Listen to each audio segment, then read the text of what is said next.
부동산, 인구, 메타버스 등 다양한 분야의 전문가들이 모여서 쓴 책 머니트렌드 2023. 돈이 흘러가는 방향을 통해 미래 사회를 예측하는 요즘같이 어려운 시기 필독서인데 말이야. 읽어두면 취업 준비를 할 때도 시간을 낭비하지 않고 제대로 방향 설정을 할 수 있어. 그 어느 때보다 경쟁이 치열한 지금, 책 내용을 통해 과연 내년에 취업 시장은 어떨지 알아볼까?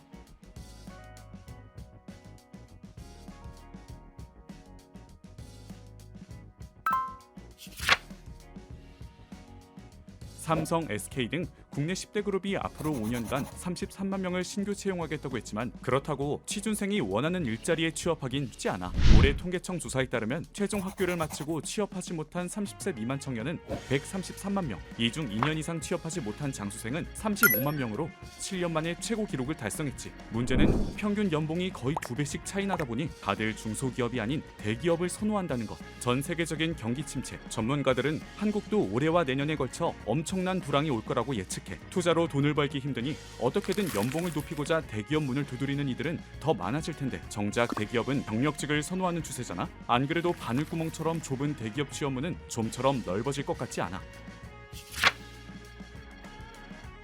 내년에 중소기업은 위기가 올까 걱정이야. 불황이 시달이 흐르지 않는 상황. 대기업보다 중소기업이 받는 타격이 훨씬 크니까. 기업에서 채용을 대폭 줄여서 고용 탄성치가 21년 만에 최저를 찍을 거라는 전망이 발표되기도 했는데 애초에 인력이 부족한 중소기업, 애매한 인력을 정리하는 등 직원 수를 줄이니 업무 강도가 더 세지겠지. 고심해서 취업해도 버티기 힘들어서 회사를 고민하게 될 수도 있어. 스타트업 사정은 더욱 어려워. 올 하반기 국내 스타트업이 유치한 전체 투자금이 연초보다 1조 원 가까이 떨어진 것 알아? 얼어붙은 투자 시장에서 내년에도 대부분의 벤처 캐피탈이 섣불리 움직이지 않을 것으로 보이지. 신규 채용은커녕 대표가 자신을 갈아 넣어야 할 때가 아닐까? 어려운 시기라고 아예 구직 활동을 포기할 수는 없는데 어떻게 해야 할까?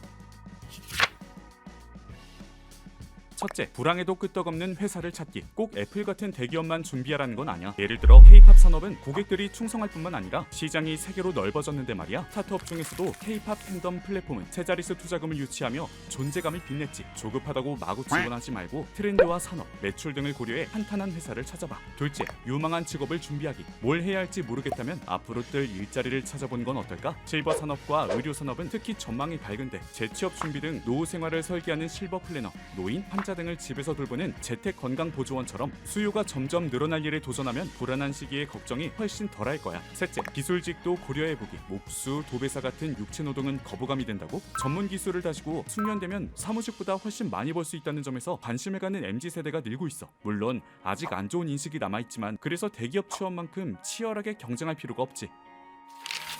이처럼 무작정 열심히 하는 게 아니라 사회의 흐름을 보고 나만의 전략을 짜는 게 중요한 구직 활동. 더 자세한 내용을 읽고 싶다면 책 머니트렌드 2023을 꼭 읽어봐.